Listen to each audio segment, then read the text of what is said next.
குழம்பு வைக்கலாங்களா? அதுக்கு வெங்காயமும் ஒரு 4-5 பல் பூண்டையும் சேர்த்து நல்லா அரைச்சிக்கோங்க.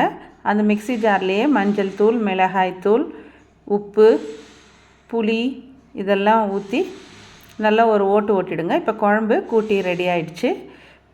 இதுக்கு மீன் வந்துட்டு கிழங்கா மீன் எடுத்திருக்கேன் நான். அதுவும் அது கூட ஒரு 4-5 துண்டு மாங்காவும். கடாயில் எண்ணெய் ஊற்றி வடகம் போட்டு தாளிச்சிட்டு கொஞ்சம் கொத்தமல்லியும் அதில் போட்டு தாளிச்சிருங்க. இப்போ இந்த கூட்டி வச்ச குழம்ப அதில் சேர்த்துருங்க. சேர்த்து நல்லா கொதிக்கட்டும். எண்ணெய் பிரிஞ்சு வந்த உடனே அரிஞ்சு வச்ச மாங்காயை போட்டு ஒரு கொதி வந்த உடனே மீனையும் போட்டுட்டு ஃபுல் ஸ்லோவில் வச்சு ஒரு 5 நிமிஷம் விட்டு மூடிடுங்க. இது சட்டின்றதுனால இன்னும் ஒரு 10 நிமிஷத்துக்கு அது பாட்டு கொதிச்சிக்கிட்டு இருக்கும். இப்போது கருவேப்பிலையை தூவி இறக்கிட்டிங்கன்னா உங்கள் மீன் குழம்பு ரெடி.